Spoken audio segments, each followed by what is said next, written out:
Bonsoir amis téléspectateurs d'Afrique Sport TV, c'est un plaisir de vous retrouver dans votre journal du soir, le journal du soir d'Afrique Sport qui vous informe juste et vrai. Nous allons débuter avec le sommaire de cette édition. Petite déception pour les supporters de la Guinée alors qu'ils envisagent voir leur capitaine Naby Keïta à l'œuvre contre l'Algérie et la Côte d'Ivoire en match amical. Les fans du Sili national ne verront pas leurs vœux exaucés.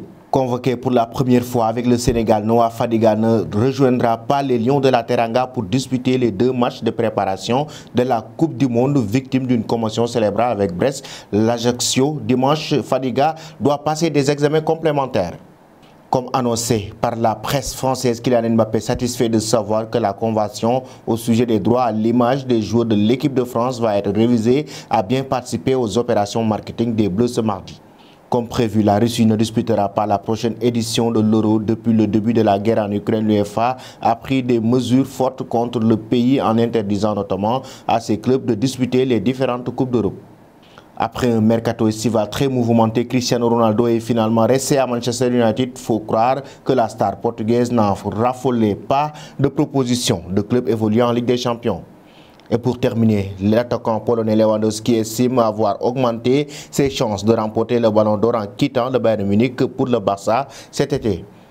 Bienvenue dans cette édition du soir que nous allons débuter avec le Sili national de la Guinée et le capitaine emblématique Naby Keïta, le joueur de Liverpool qui ne participera pas aux matchs amicaux face à la Côte d'Ivoire mais aussi à l'équipe nationale d'Algérie convoquée par le sélectionneur Kaba Diawara en tant que 24e joueur. Le milieu de terrain de Liverpool a finalement déclaré forfait. Il n'a disputé que 5 minutes cette saison lors du Community Shield le 30 juillet avant de retourner à l'infirmerie et son entraîneur Jürgen Klopp avait récemment prévu qu'il ne partira pas en sélection. Son forfait a été confirmé ce mardi par la Fédération guinéenne de football. Son état de santé a fait l'objet d'une attention particulière et des échanges réguliers ont eu lieu entre la Fédération guinéenne de football, le club et le joueur. Une dernière évaluation a été faite par le staff technique. Il a été noté que la situation du joueur s'améliore. Toutefois, selon le rapport médical transmis par le Liverpool Football Club, Naby Keïta est jugé trop juste pour les 2 matchs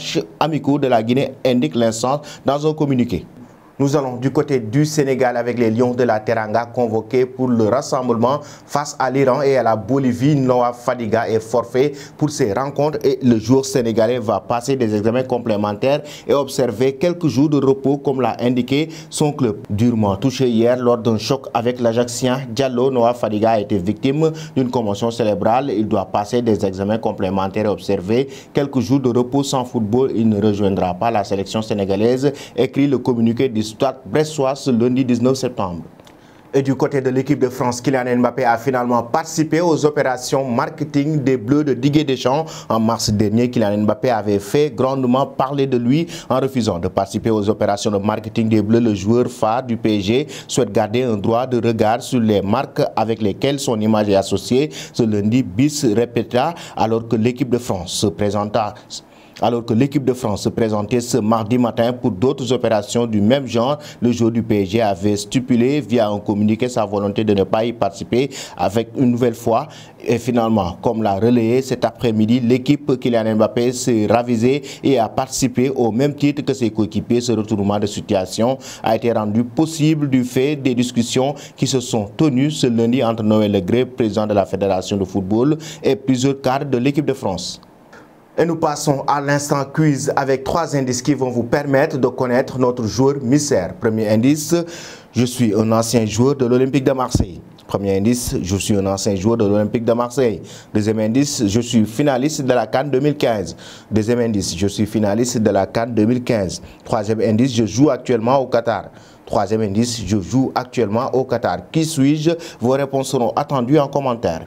Et nous allons maintenant parler de l'Euro 2024 avec la Russie qui a été officiellement exclue de la compétition à cause de la guerre. L'organisation présidée par Alexandre Seferin a également pris les mêmes mesures pour l'équipe nationale. En conséquence, cette dernière est exclue de l'Euro 2024 comme l'a officialisé dans un communiqué. L'équipe nationale russe ne participera pas au tirage au sort de la phase de qualification de l'Euro 2024. La raison en est la décision de février de l'UEFA de suspendre la participation aux équipes et les clubs russes aux compétitions sous les auspices de l'organisation agissant par défaut jusqu'à nouvel ordre. Et nous allons parler maintenant de Mercato avec le club bavarois, le Bayern Munich, actuellement en difficulté en championnat, tout en Ligue des Champions, voudrait se renforcer pour pouvoir permettre à son équipe de retrouver l'élite du football européen, alors que son agent Jorge Mendes avait proposé Cristiano Ronaldo à Chelsea et le Bayern Munich ces dernières semaines, et ces clubs ont gentiment refusé. Selon les informations d'El Nacional, les dirigeants du Bayern Munich envisagent de reprendre contact avec l'entourage de Cristiano Ronaldo. Les champions d'Allemagne jugent désormais que Sadio Mané ne peut pas faire oublier Robert Lewandowski, et ceux-ci veulent se retourner vers la star de Manchester United qui ne coûte que 20 millions d'euros pour retrouver sa superbe devant un joueur d'expérience, le meilleur buteur de l'histoire du Real Madrid, capable de redynamiser l'attaque bavaroise. Reste à savoir si les deux parties arriveront à se mettre d'accord sur les conditions financières entourant ce transfert.